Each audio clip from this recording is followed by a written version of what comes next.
Karibu natakuwa ndugu watazamaji wa habari za mahali, habari zilizo sahihi kwa wakati sahihi. Kupitia picha na video tunakuletea dunia kiganjani, habari muhimu, taarifa na matukio ya sasa. Siku ya leo kwenye JTV tuna wageni rasmi muhimu sana kutokea, watajieleza wenyewe. So na leo ni mara ya kwanza kuonekana kwenye JTV. Habari yako? Asafi. Unajisikiaje kwa mara ya kwanza kuonekana kwenye JTV? Ya kawaida, amani sana. Neno moja kwa watazamaji wanaokutazama kwa sasa.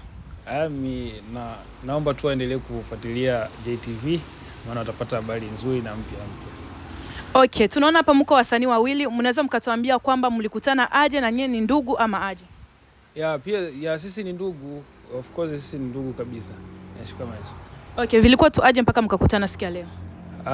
Kutokana na undugu, sasa mimi huaga natembea sana, tena nafika hapa nyumbani sana. Kwa kutokana na ule undugu nasema nikaangalia jamaa. Actually kilichonifanya nimkute zaidi au nimtembelee ni kutokana na tuna kazi ambayo tumeandaa na I think itakuwa nje soon.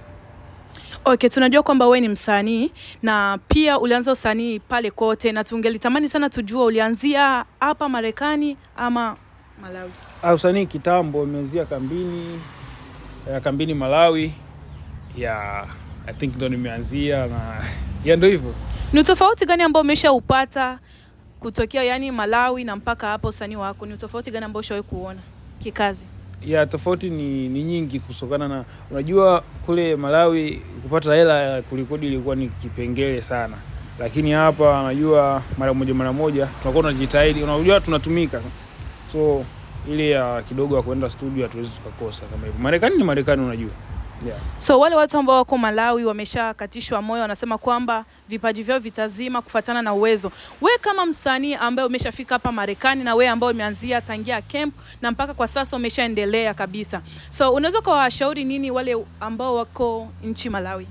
Mimi nawashauri kwamba wapambane na watulie tu, waendelee kumwomba Mungu, maana unajua na ni neema inakujaga kwa mtu, yani kama neema inatokeaga kama bahati fulani. So bahati yao ikifika au siku yao ikifika, kila kitu kitakuwa fresh na mimi. Okay, habari yako? Unyama sana. Unajisikiaje kwa mara ya kwanza kuonekana kwenye JTV? Najisikia furaha sana na I'm so excited, you know what I'm saying? Neno moja kwa watazamaji wanaokutazama kwa sasa. They should keep like watching JTV. Mjikaze, support vipaji, you know what I'm saying? Okay, tunajua kwamba wewe ni msanii. Tungelitamani pia kujua kwamba umeanzia tangia Afrika au hapa? Me like industry ya muziki nilianzia toka Africa, but it's like ile supportive ama support kule Afrika ilikuwa ni ndogo sana, so ile kujulikana ilikuwa bado sijajulikana sana, ila muziki tulikuwa tunafanya polepole manyumbani, unaandika nini, you know what I'm saying? Kwa wasanii ambao wanafanya vizuri hapa Marekani wakisema kwamba wahesabia wasanii wa 10, unahisi unaweza kutoka mwa wasanii wa 10 ama aje? Siwezi nikahesabiwa kwa wasanii wa 10 kwa sababu kwanza ndo kwenye industry ya Marekani mimi ndo naanza, you know what I'm saying? So kama industry ya Marekani mimi ndo naanza na bado ningana piganisha na mimi nipate ile jina kwa wasanii wakubwa niwe nahesabiliwa, you know what I mean? Okay, so wasanii ambao wameshaendelea hapa Marekani, so msanii gani ambao unakuwa mkubali sana na unakuwa kama ataendelea sana mbele? Ni msanii gani? So muziki hapa Marekani una focus sana na hip hop, na msanii ambaye mimi naangalia sana ni Afrozaga, cause naona kama Afrozaga iko na passion kwenye muziki, afu yeye anajua kitu gani anataka kufanya na kitu gani anahitaji kupitia muziki wake. Ni vitu gani ambacho umeshawahi kuvifunza ama kujifunza kutokana na usanii wake? Afrozaga kwanza kwangu mimi kwenye industry ya Marekani, Afrozaga ni inspiration kwangu, you know what I'm saying? Like lifestyle yake anavyojiweka na muziki, right? Ni kama vile anajitenganisha na utoto sana, you know what I mean? Yani yeye ana focus sana na kipaji chake, anafanya kazi zake, yani anafanya kila kitu kupush muziki wake. Ndio ndugu mtazamaji unanitufuatilia kwenye habari za mahali, tunaendelea na interview na wasanii wawili ambao wako na sisi hapa siku ya leo kwenye habari za mahali. Tunakurudia tena, tungelitamani sana tujue kwa nini wasanii wengi wanapendaga sana kujiingiza vitu sana vya kidunia kuliko vitu vya Mungu. Hiyo sasa ni kutokana na akili ya mtu, unajua sio kwamba unajua wengi wanasema kwamba ukifanya muziki wetu wa kidunia ndio unavuta bangi, sio unafanya nini, umeharibika. Lakini sio hivyo, hiyo ni kutokana na akili na roho ya mtu. Unajua roho ndio inaongoza mtu. Kwa hiyo ukiwa na roho hivi, watu tuko tofauti. Watu tunafanana, unajua ngozi moja, lakini unajua mioyo ni tofauti. So huyu kama na moyo wake umemtuma kufanya hivi, lazima atafanya hivi. Huyu kama umemtuma hivi, so watu tuko tofauti sana. Sasa hapo siwezi nikazungumzia sana kwa sababu mimi moyo wangu sio kama ule, sio, unaelewa. So tungelitamani pia tujue kwamba unaendaga kanisani ama aje? Mara moja. Unajua Mungu kwanza, mara moja. Okay, wale wamama ambao wanasemaga kwamba eti watoto wakijiingiza kwenye mambo ya kidunia wanakuwa haribika sana. Wewe kama msanii ungelitamani sana kuwaambia neno gani kuhusiana na hiyo kitu? Mimi ningesema kwamba wanaharibu vipaji vya watoto wao. Unajua sana vipaji, unajua vinasaidia, vinakuja kusaidia familia zetu. Unajua kuna watu ambao wamefanya muziki na wanasaidia familia zao kwa sasa. Unajua yule ni mmoja tu wa mtu. Kwa hiyo wao wangetekeleza tu, yani wangekuwa wanasikiliza japo mara moja watoto wao, wasiwaharibie. Maana unajua unakuja kumharibia kipaji chake, maybe kingekusaidia hapo baadaye. Okay, kwa wasanii ambao wanajitahidi kufanya vizuri hapa Marekani, najua kwamba hamjafikia level sana ya juu sana, lakini na nyinyi mnajitahidi sana kufanya vizuri, ikiwemo Raj Boy. We kama msanii ambaye unafanya vizuri kidogo hapa nchini Marekani, wakisema wahesabu kama vile watu 10, unaweza kuwa kama vile namba ngapi? Hilo hapo mimi siwezi nikalijibu sana kwa sababu hiyo hapo ni washabiki ndio wanaona, na labda ndio wanaweza kaamua mimi nikae namba ngapi. Lakini mimi mwenyewe sijajikuta kule sana, lakini mimi naamini kwamba kwa kitu ambacho nafanya sahihi na nafanya vizuri na nitakuwa vizuri tu. Okay, ulianza muziki ukiwa na miaka ngapi? Kitambo sana, miaka kama miaka 10 hivi. Ni mtu gani ambaye alikuwa wa kwanza kufahamu kipaji chako cha muziki? Mimi mwenyewe yani. So mimi mwenyewe ndo yani kwenye muziki mimi sijawahi kusapotiwa eti na mtu eti afanye hivi, amna. Mimi mwenyewe tu nikakutana na jamaa zangu ambao nimeacha wamebaki kambini SCB. Kwa sababu mimi tupo kwenye label fulani SCB na jamaa zangu ambao bado wamebaki kambini. So hao jamaa zangu wa SCB ndo tumeshirikiana nao na mpaka sasa tupo pamoja, japo mimi nipo Marekani, wao wapo bado kambini, tupo pamoja. Okay, pia tungelitamani sana kufahamu kama una mwalimu ambaye alioshawahi kukufundisha kuhusiana na muziki, ama kukuelekeza kidogo, ama kukutolea nyimbo, ama nyimbo zote unazitosha wewe mwenyewe? Hamna, mimi mwenyewe natunga, naandika mwenyewe. So yani muziki mimi mwenyewe sijawahi kufundishwa, yani hamna. Okay, wazazi wako walichukuliaje hilo swala la wewe kuwa msanii? Yani kidogo hapo nakuwa ni issue na kipengele sana, labda waniitikie ni maraba, lakini issue za muziki kwa hawapendi. So najua wazazi wetu kanisa nini issue kama hizo, so wamoja wajomba nini wanasupport, lakini wazazi sana na.